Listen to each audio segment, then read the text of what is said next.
We need visible law enforcement, especially on the ground, especially at strategic places like your airports. We need visible policing, and we need to also capacitate those units that are dealing with these cases, starting from the investigators to the prosecutors. Because even with the prosecutors in our country, we've got prosecutors that are only dealing with environmental crime, but they need to be fully capacitated to be able really to make a difference. Secondly, we need to improve our detection mechanism. In most cases, we act after the event.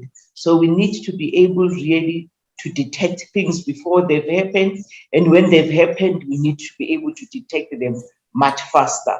So those are the things that we are really starting to have discussions as a country and as law enforcement agencies to say, how do we really put better mechanisms that will assist us in really making a difference in this area. But as I've said, it's very important to utilize your financial intelligence center. We've already done the biggest part. The banks, the financial institutions can be able to detect better the alerts. But even if the alerts have been detected, it's very, very important that for the cases that are already under investigation, already on the court roll, it's important for prosecutors and law enforcement agencies to approach their FIUs and be able to say, can you give me more information on this matter? We also need to improve really on cross-border sharing of information, because FIUs are all over the world. Globally, most of the countries really have FIUs. So with those FIUs, not only FIUs, even the public-private partnerships that are existing, we need to be able to share information with each other. We need to be able to share quality information with each other, because this crime really knows no borders. You always have the source, transit, and destination countries. So those countries need to be able to talk so that they can fight this crime better.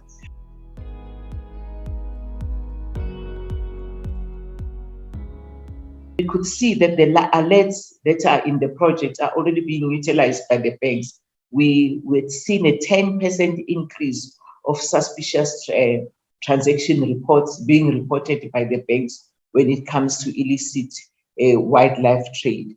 So what we have also seen, which I've already touched on, that we said we're not only going to do research and distribute the work that we have done, but we are also going to work on the actual cases using the information that we have received. We're going to work very, very close with law enforcement agencies. This is our hawks that are dealing with these cases. So I must say, we already have 4 cases, and some of these cases, of these 4, it's cases that had been withdrawn due to insufficient evidence, and we have been able to beef up those cases with financial intelligence that has led to these matters being placed back on the court roll.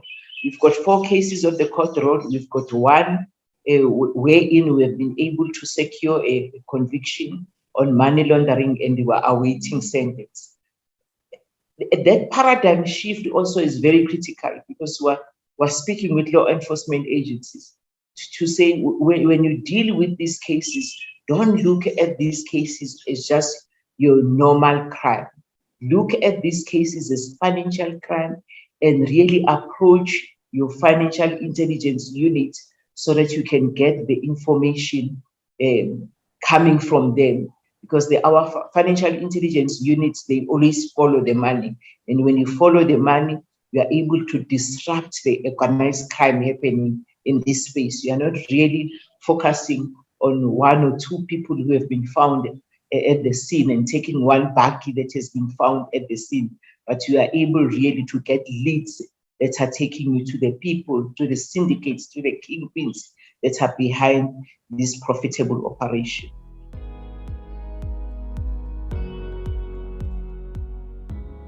If you really want to make a difference, go beyond establishing your your public-private partnership that only shares information or typologies.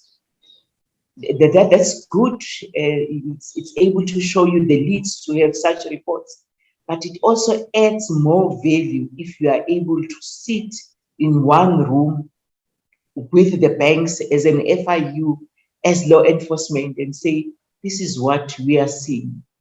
This is what Bank A and Bank B is seeing. This is a big case. Are you seeing what I'm seeing? How do we really start working on it? But it's important that in those discussions, you have an FIU, but be able to also take it further and involve law enforcement agencies at a very, very early stage. So your financial information sharing partnership or your public-private partnership, it really adds more value if you've got investigators, prosecutors on board, and they are able really to move speedily with what we're seeing and be able to really give you results just in good time. I know we have financial information sharing partnerships that are only focusing on typologies, but if your really law allows it without really compromising on privacy rules, start having partnerships where you can be able to have a tactical operations group just focusing on one case, having a number of banks sitting with your FIU and law enforcement agencies and saying, what I'm seeing, can you really start working on it? Can you really even open a docket without having a complainant because you've got this information coming from an FIU based on the information coming from several banks? So I think that's where really we can be able to make a difference, improve on quality, but act with speed in collaboration with law enforcement agencies.